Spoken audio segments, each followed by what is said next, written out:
आज की कहानी में आपका स्वागत है।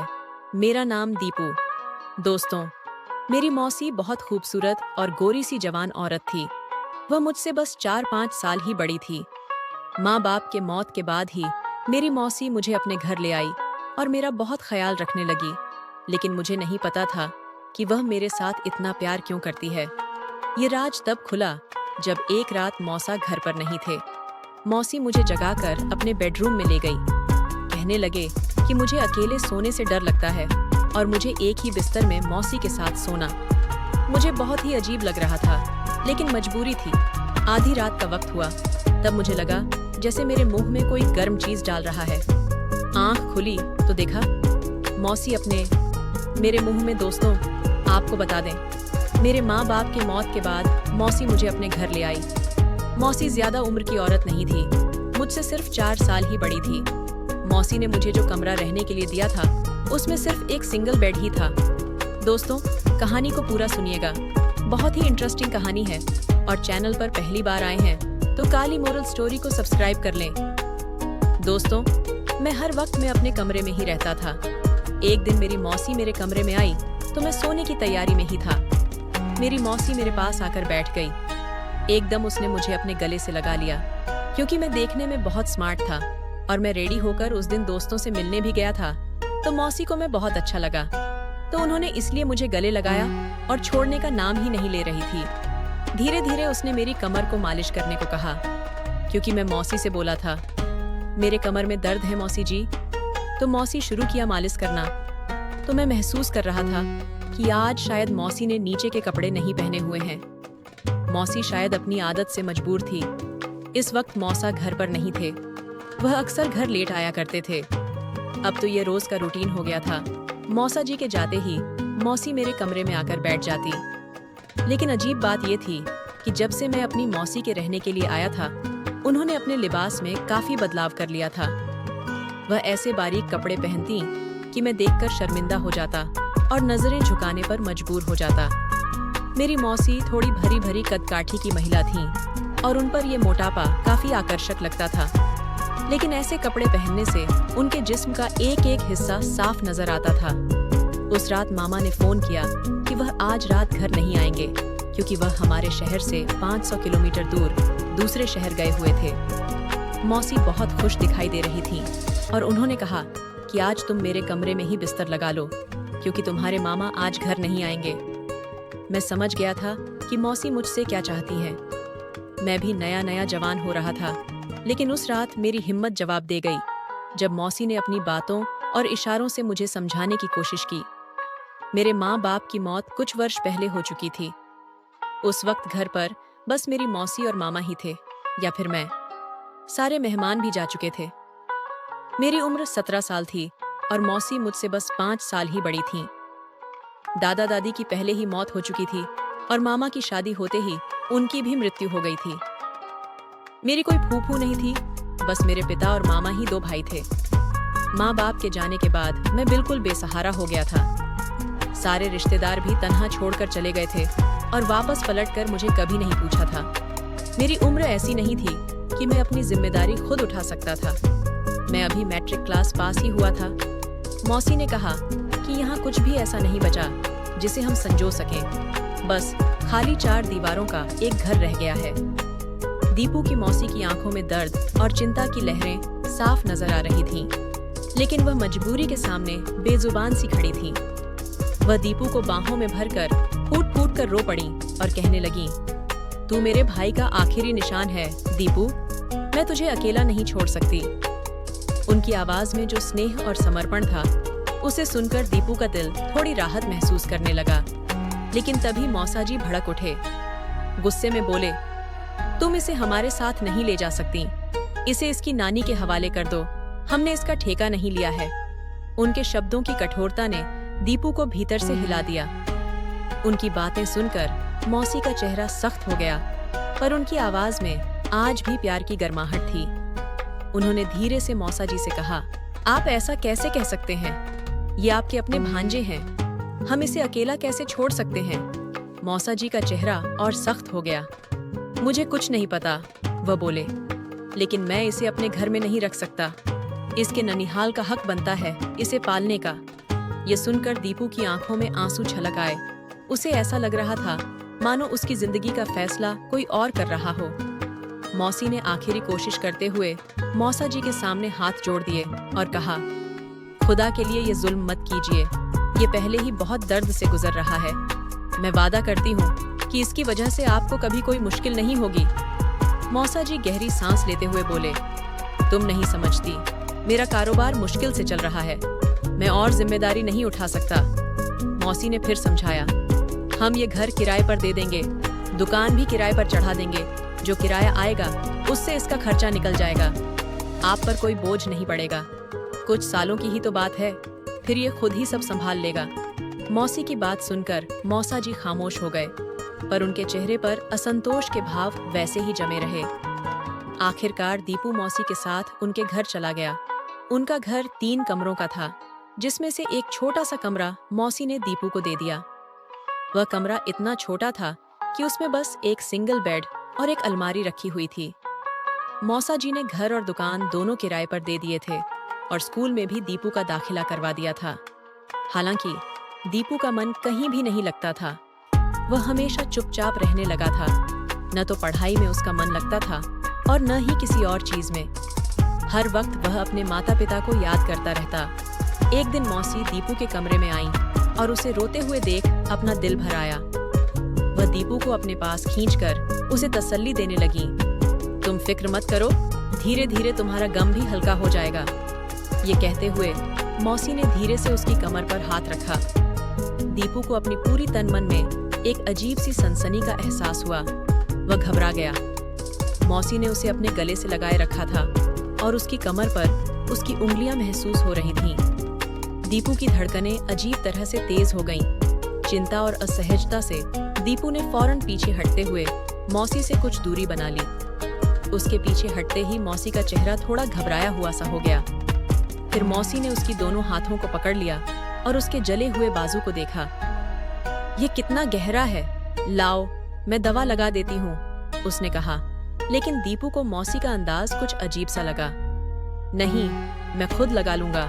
दीपू ने अपना हाथ मौसी के हाथ से छुड़ा लिया। इसके बाद यह सिलसिला जैसे धीरे धीरे बढ़ता ही गया। हर सुबह मौसी घर के सारे काम निपटाकर दीपू के पास बैठ जाती। वह उसे तसल्ली देने के बहाने कभी उसका कंधा सहलाती, कभी उसकी कमर पर हाथ फेरने लगती। दीपू ने कई बार उनका हाथ पीछे कर दिया, लेकिन फिर भी मौसी उसे कोई न कोई सहारा देने की कोशिश करती रही। एक दिन दीपू ने गुस्से से कहा, मौसी मैं ठीक हूँ।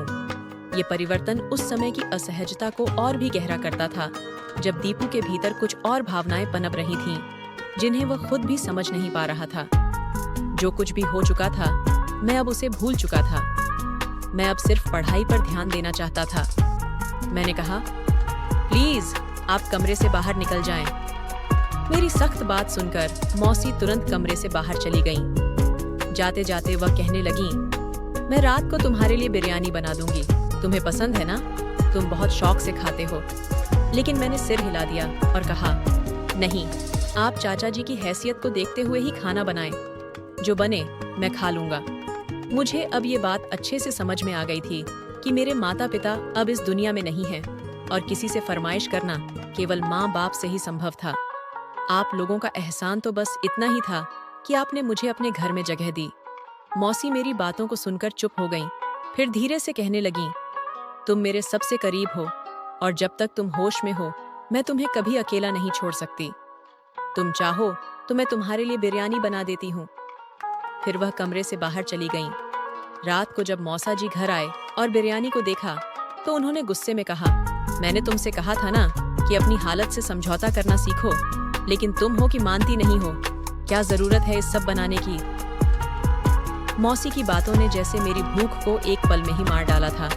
मैं मजबूरी में उस घर में रह रहा था, क्योंकि मौसा के साथ किसी भी तरह का रिश्ता रखना मेरे लिए आसान नहीं था। मौसा का रवैया मेरे साथ बहुत कठोर था।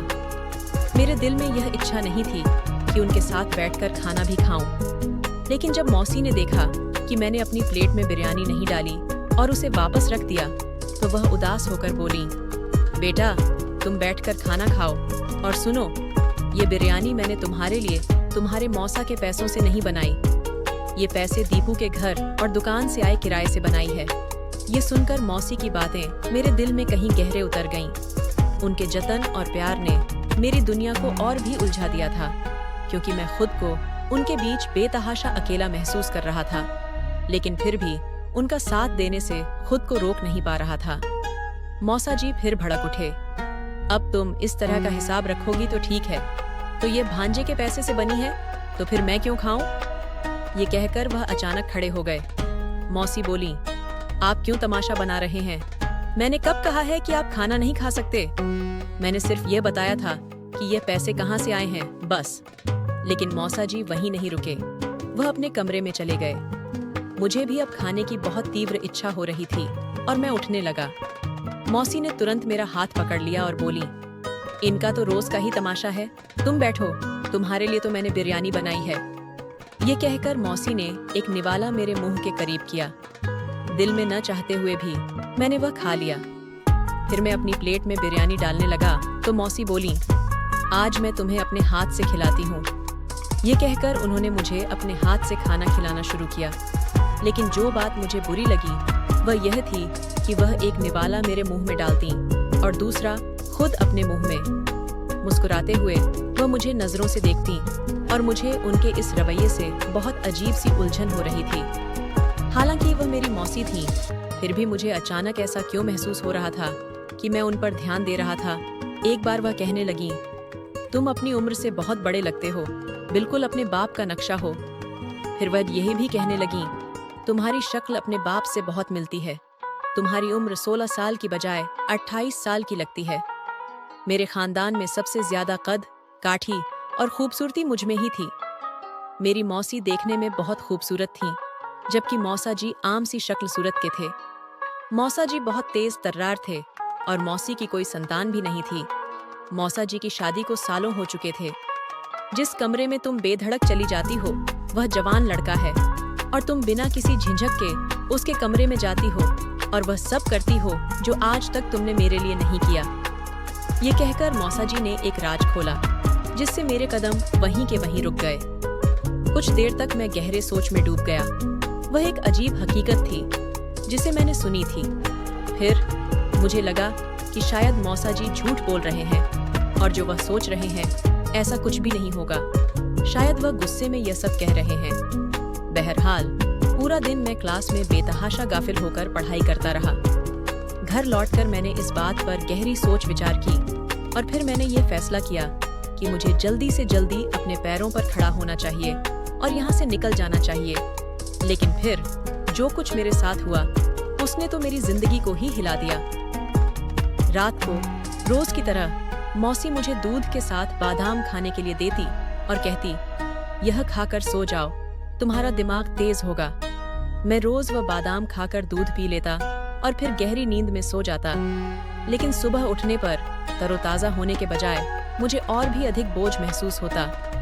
जब मैंने दूध पीने से मना किया तो मौसी ने मुझे डांटा और कहा, ये मत समझो कि तुम्हारे मौसा जी के पैसे से मंगवाया है। ये तुम्हारे पापा के घर और दुकान के किराए से लाया गया है, ताकि तुम्हारी सेहत भी खराब ना हो, मौसी ने कहा। मैंने कहा, मेरा दिल नहीं चाह रहा। लेकिन उन्होंने मेरे कंधे पर हाथ रखते हुए दूध का गिलास मेरे मुंह के पास कर दिया और बोली, चलो शाबाश, पियो।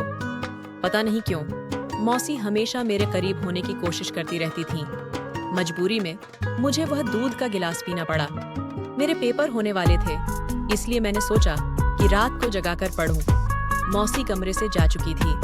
मैंने कमरे का दरवाजा बंद किया और अपनी किताबें खोलकर बैठ गया।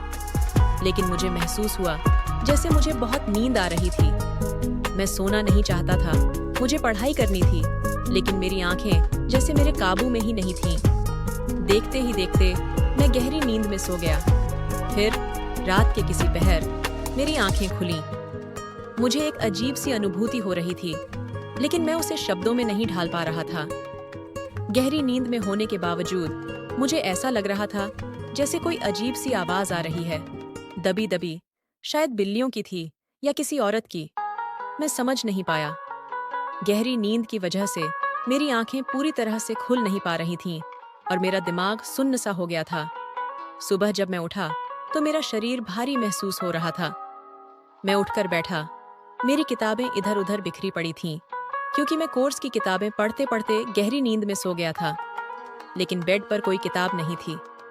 दूसरी बात जो मुझे हैरान कर गई वह यह थी कि बेड की एक तरफ उलझी हुई थी, जैसे किसी ने उसे जल्दबाजी में समेटा हो। मेरा सिर अभी भी नींद से भारी था, लेकिन यह दृश्य मुझे पूरी तरह से जगा चुका था। मैंने वॉशरूम जाकर ठंडे पानी से चेहरा धोया और वापस कमरे में आया तो देखा बेड के किनारे पर एक सोने का टॉप्स पड़ा था। ये देखकर मेरी धड़कनें तेज हो गईं। यह एक लड़की का टॉप्स था, लेकिन मेरे कमरे में ये कैसे आया? मैंने टॉप्स को उठाया और उलझन में डूबा हुआ उसे देखता रहा। तभी दरवाजा खुला और मौसी तेज कदमों से कमरे में आ गई। मैंने तुरंत टॉप्स को अपनी मुट्ठी में छिपा लिया। जी मौसी, कहिए, मैंने सहजता से पूछा, जबकि मेरे भीतर हलचल मची थी। मौसी थोड़ी परेशान दिख रही थी। उनके गीले बालों से लग रहा था कि वह अभी नहाकर आई हैं। वह बोली, कुछ नहीं, बस तुम्हारे कमरे की चादर ठीक करने आई थी। रहने दीजिए, मैं खुद कर लूंगा, मैंने कहा। लेकिन मौसी जिद पर अड़ी रही। नहीं नहीं, तुम क्यों करोगे, मैं कर देती हूँ। उनकी इस चिंता पर मुझे थोड़ा अजीब लगा। फिर मैंने धीमे से कहा, मौसी, रात को मैं पढ़ते पढ़ते सो गया था। किताबें इधर उधर बिखरी थीं, लेकिन सुबह तक तो सब कुछ समेटा हुआ था। वह ठंडी आवाज में बोली, हाँ, मैं तुम्हारे कमरे में आई थी। तुम गहरी नींद में थे, इसलिए मैंने किताबें उठाकर टेबल पर रख दी। मैंने और कोई सवाल नहीं किया, लेकिन मेरे दिमाग में कुछ अजीब से ख्याल दौड़ने लगे। मैं सोच रहा था कि मौसी के कान की तरफ क्यों देख रहा हूँ, और तभी मेरी नजर उनके कानों पर गई। एक कान में टॉप्स था, जबकि दूसरे कान में नहीं। मैंने साहस जुटाकर पूछा, मौसी, आपका टॉप्स कहाँ है? मौसी ने तुरंत अपने कान को छुआ और थोड़ी घबराहट में बोली, पता नहीं, शायद कहीं गिर गया होगा। घर में कोई काम वाली भी तो नहीं आती, तो चोरी का तो सवाल ही नहीं। मैंने अपनी हथेली उनकी ओर बढ़ाई, जिसमें उनका टॉप्स रखा हुआ था। वह चुप हो गई। उनकी आंखों में हल्की सी झिझक दिखी, लेकिन उन्होंने बिना कुछ कहे मेरी हथेली से टॉप्स लिया।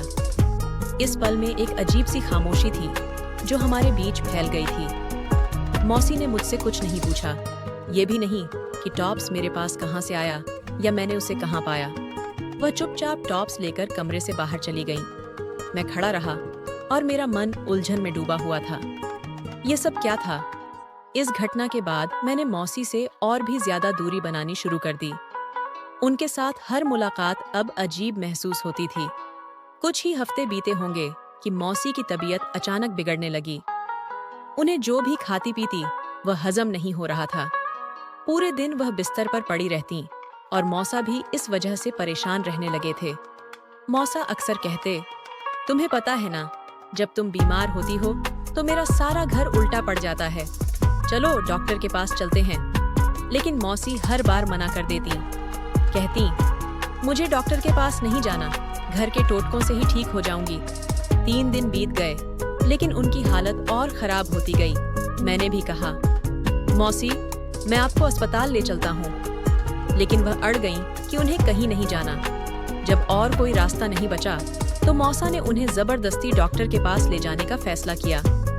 जब वह डॉक्टर के पास से लौटे तो मौसा का चेहरा गुस्से से तमतमाया हुआ था। वह चुप नहीं रह सके और सहन में ही मौसी पर बरसने लगे। मौसी, मुझे सच बता, तूने यह गुनाह कब किया?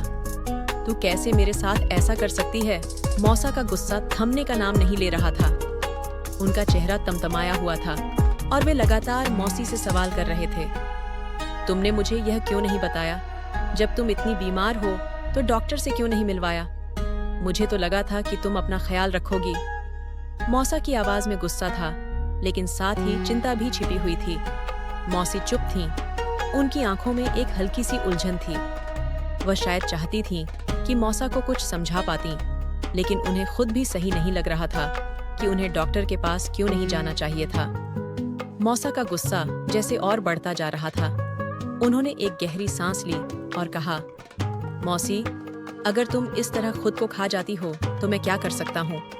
हमें साथ मिलकर इसका हल निकालना होगा। मौसी थोड़ी देर चुप रही, फिर धीरे से बोली, मुझे लगता है कि मैं ठीक हो जाऊंगी। बस तुम थोड़ी मदद करो। तुम मेरे लिए बहुत कुछ करते हो, लेकिन इस बार मुझे खुद ही इसे सुलझाना होगा। मौसा ने गहरी नजर से मौसी को देखा, फिर अपना चेहरा नीचे झुका लिया। वह चाहते थे कि वह ठीक हो जाएं, लेकिन वह भी नहीं जानते थे कि इसका इलाज क्या है। पूरे घर में एक गहरी खामोशी छा गई थी, जैसे किसी चीज को समझने की कोशिश की जा रही हो, लेकिन कुछ साफ नहीं हो रहा हो कि मौसा इतना गुस्से में क्यों थे। मौसी जो पहले ही अपनी बीमारी से कमजोर हो चुकी थी, अब और भी बेजान सी दिखने लगी। मैंने कहा, मौसा, आपको नजर नहीं आ रहा कि मौसी की तबीयत ठीक नहीं है और आप उन्हें ऐसे डांट रहे हैं। मेरी बात सुनते ही मौसा ने गुस्से में आकर मेरे गाल पर एक जोरदार तमाचा जड़ दिया। मेरा सिर झंझना गया। फिर वह चीखते हुए बोले, सारे फसाद की जड़ तू है। तुझे शर्म नहीं आती अपनी मौसी के साथ ऐसा करने में? ये सुनते ही मेरी रूह कांप उठी। मैंने घबरा कर कहा, आप क्या कह रहे हैं? मौसा ने तमतमा हुए कहा, ये पंगे हैं, तू अपनी मौसी के साथ। उनके शब्द सुनकर मेरी बोलती बंद हो गई। मैंने चुपचाप एक कदम पीछे लिया। मेरे कानों में गूंज रही थी वह आवाज जो सब कुछ तहस नहस कर चुकी थी। यही आपकी बीवी है मौसा, मैंने कांपते हुए कहा। अगर वह उम्मीद से हो गई है तो आपको तो खुश होना चाहिए। सालों से आप दोनों बेऔलाद थे और अब अगर भगवान ने आपको इस नेमत से नवाजा है तो आपको शुक्र अदा करना चाहिए, मगर आप उल्टा इल्जाम लगा रहे हैं और वह भी मुझ पर। होश में हैं आप? मैंने कहा, ये मेरी मौसी है, मैं ऐसा कोई गुनाह कैसे कर सकता हूँ? उन्होंने हमेशा मेरे लिए माँ का दर्जा रखा है। मेरी बात सुनते ही मौसा का चेहरा और सख्त हो गया। उन्होंने अपनी आवाज में जहर घोलते हुए कहा, मैं एक बांझ मर्द हूँ, औलाद पैदा नहीं कर सकता, और यह औरत सिर्फ तुम्हारी मौसी है, तुम्हारी माँ नहीं। मेरे सामने मासूम मत बनो। जो कुछ तुम दोनों ने किया है, मैं उसे कभी माफ नहीं कर सकता। इस औरत को अब मैं अपने साथ नहीं रखूंगा। ये सुनते ही मुझे ऐसा लगा मानो किसी ने मेरे सिर पर बम फोड़ दिया हो। मौसा ने जो शब्द बोले, उनकी गूंज मेरे कानों में रह गई थी। ये वही शब्द थे जो मैंने बचपन में सुने थे जब मैं स्कूल जाने की तैयारी कर रहा था। तब भी मौसा ने मौसी पर यही इल्जाम लगाया था, लेकिन तब मैंने इसे गंभीरता से नहीं लिया था, ये सोचकर कि वह गुस्से में कह रहे हैं। मुझे कभी नहीं लगा था कि हकीकत में ऐसा कुछ हो सकता है। मैं अभी उन पुरानी बातों से बाहर निकलने की कोशिश कर ही रहा था कि मौसा ने अचानक से मौसी को तलाक देने का ऐलान कर दिया। वह गुस्से में चिल्लाते हुए बोले, निकलो यहाँ से। मौसा ने मुझे और मौसी को धक्के देकर घर से बाहर निकाल दिया। मौसी रोए जा रही थी और मैं पूरी तरह से स्तब्ध था। वह वक्त ऐसा नहीं था कि मैं उनसे कुछ पूछ सकूं या कोई सवाल करूं, इसलिए मैंने उन्हें अपने घर ले जाने का फैसला किया। मैंने अपने घर के किराएदारों को 2 दिन का वक्त दिया कि वह घर खाली कर दे। जब सब कुछ थोड़ा शांत हुआ तो मैं मौसी के साथ कमरे में बैठा, पर समझ नहीं पा रहा था कि बात कहाँ से शुरू करूं। लंबे समय तक खामोशी छाई रही। आखिरकार मैंने हिम्मत जुटाकर कहा, आपने यह सब क्यों किया? शायद आप मुझे नशे का दूध पिलाकर गुनाह करती थीं। मैं मानता हूँ कि आप मेरी माँ नहीं हैं, लेकिन मैंने हमेशा आपको उसी दर्जे पर रखा था। मौसी ने कोई जवाब नहीं दिया। उनकी आंखों में कुछ ऐसा था जिसे मैं समझ नहीं पा रहा था। वह मुझे बस अजीब सी नजरों से देख रही थी, जैसे कुछ कहने की कोशिश कर रही हो, लेकिन शब्द उनका साथ नहीं दे रहे थे। कमरे में सिर्फ हम दोनों थे और बाहर की दुनिया से कटे हुए थे। किराएदार जा चुके थे और अब इस खाली घर में सिर्फ मैं और मौसी रह गए थे। मैंने मौसी से कहा, इस गुनाह को अपने वजूद से मिटा दो, क्योंकि मैं अब किसी भी रिश्ते को नहीं जानता और ना ही मानता हूँ। उस वक्त मौसी ने मुझे कोई जवाब नहीं दिया। 9 महीने यूं ही बीत गए और मैं खुद को इन उलझनों से निकालने की कोशिश करता रहा। फिर जब उनके घर बेटी पैदा हुई तो उन्होंने उसका DNA टेस्ट करवाया। टेस्ट के नतीजे ने साबित किया कि बच्ची मौसा की ही थी। उसी दिन मौसी ने मुझसे सच्चाई बयां की। उन्होंने कहा, मेरा पति बांझ था, लेकिन उसका इलाज संभव था। बावजूद इसके वह इलाज नहीं करवा रहा था। फिर मैंने चोरी छिपे उसे हकीम की दवा देनी शुरू की, जो उसे बेकाबू कर देती थी, और इसीलिए मैं तुम्हें नींद की दवा देती थी ताकि तुम कमरे से बाहर ना निकलो। ये बच्चा मेरे पति का ही है। वह बोली। अगर मैंने पहले उसे यकीन दिलाने की कोशिश की होती तो वह मेरी कोई बात नहीं सुनता। इसीलिए मैंने उसे पहले ही पैगाम भिजवा दिया था कि बच्ची उसकी है और उसे डीएनए टेस्ट करवा लेने को कहा। अगर यह उसका बच्चा नहीं होता तो वह मुझे तलाक दे देता, और अगर यह उसकी औलाद निकली तो वह मुझे अपना लेगा। मौसी की बातों ने मुझे उस दिन की याद दिला दी जब मौसा ने गुस्से में कहा था कि वह तभी तलाक देंगे अगर औलाद उनकी न हो। अब जब साबित हो चुका था कि बच्ची उनकी ही है, तलाक का सवाल ही नहीं उठता था। मौसा वापस मौसी को लेने आ रहे थे, लेकिन मैंने उनके साथ जाने से इनकार कर दिया। मैंने ठंडे लहजे में कहा, मैं अपने घर में अकेला रह सकता हूँ, अपने पापा की दुकान भी संभाल लूंगा, लेकिन मैं नहीं चाहता कि मेरी वजह से आपकी जिंदगी किसी और परेशानी में पड़े। मौसी ने मेरी तरफ देखा और धीरे से बोला, अगर तुम्हें लगता है कि मैंने तुम्हारे साथ कुछ गलत किया है तो ऐसा कुछ नहीं है। मैंने हमेशा तुम्हें अपना बेटा समझा है। उस दिन जो टॉप्स गिरा था वह शायद तुम्हारी किताबें उठाते वक्त गिर गया होगा। अब सब गलत फहमियां खत्म हो चुकी हैं। उनकी बातों में सच्चाई और गहरी भावनाओं का मिश्रण था, लेकिन मैंने फिर भी उनकी बात नहीं मानी। मैंने फैसला किया कि मैं अपने घर में ही रहूंगा। मौसी की बातें सुनने के बाद मुझे लगा कि शायद यही सही था। जो भी हो, अब मेरे मन का बोझ थोड़ा हल्का हो गया था। इसके बाद मैंने मौसी से और कुछ नहीं पूछा।